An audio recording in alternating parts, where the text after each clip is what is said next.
Japan के एक lab ने एक इंटरनेट किसिंग मशीन बनाई है जिसके थ्रू आप कंप्यूटर के दूसरी ओर बैठे हुए आदमी को, इंसान को किस कर सकते हैं।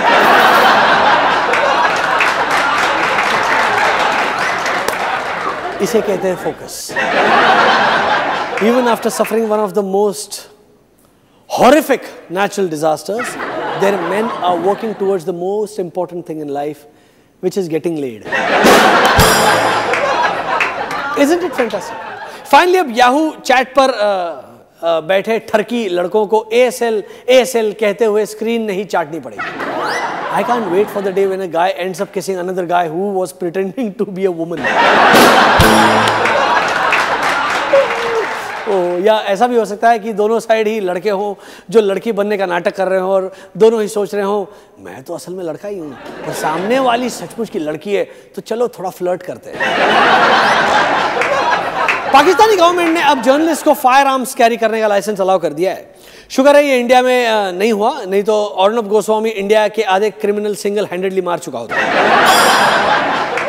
On a serious note, considering what happened to Mid Day's Jyotirmoy Dey, I think हमें भी जर्नलिस्ट को firearms, what the hell, AK-47 carry करने का लाइसेंस दे देना चाहिए। It's ridiculous, it's ridiculous. Anyway, coming back to Pakistan's idea, मुझे लगता है this is a brilliant ploy by the ISI. अब रेमंड डेविस की तरह उन्हें किसी भी जर्नलिस्ट को एबडक्ट करना हो तो they have an excuse saying they fired in self defense. इससे ये भी पता चलता है how much the civilian government is in charge. Clearly कह दिया, देखो भाई हमारे बस की नहीं है तुम्हें बचाना, लफड़ा हो तो खुद ही निपट लेना।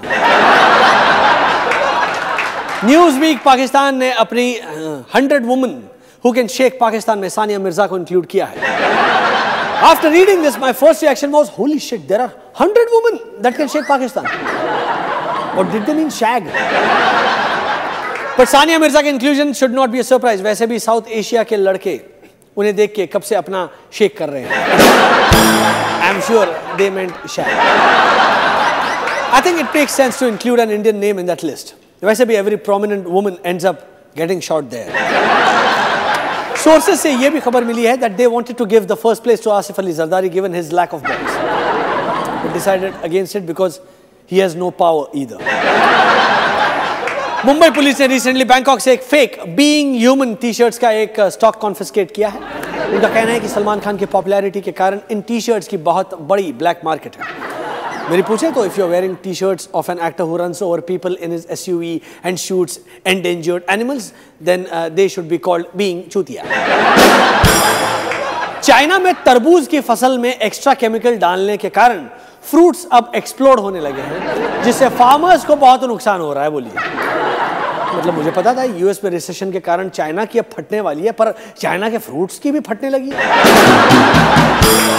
आई थिंक रिसेशन अब बहुत ज्यादा फैल गया है। वैसे इन चाइनीज लोगों का कोई भरोसा नहीं हो सकता। नहीं मतलब हो सकता है ये कोई नई स्ट्रैटेजी हो। इंस्टेड ऑफ माइंस बॉर्डर पे वाटरमेलन्स गाड़ दो and call it organic terrorism. मतलब ग्रीन पीस वाले भी खुश कि भाई पड़ोसी देश की मारनी है तो मारो, एनवायरमेंट ने तुम्हारा क्या बिगाड़ा। If that news wasn't bizarre enough, China में एक और लड़के ने iPad 2 खरीदने के लिए अपनी किडनी बेच दी। एक टाइम था जब लोग डेमोक्रेसी के लिए चाइना में जान देते थे, अब ये लोग iPad के लिए अपने पुर्जे ढीले कर रहे हैं। आई जस्ट होप किसी ने उसे नकली iPad ना दे दिया। किडनी तो गई, घंटा भी। और अभी बाकी है 2 इंटरव्यू, एक औरिंदम से और एक आज के महान सुपरस्टार से, but after this short break. Till then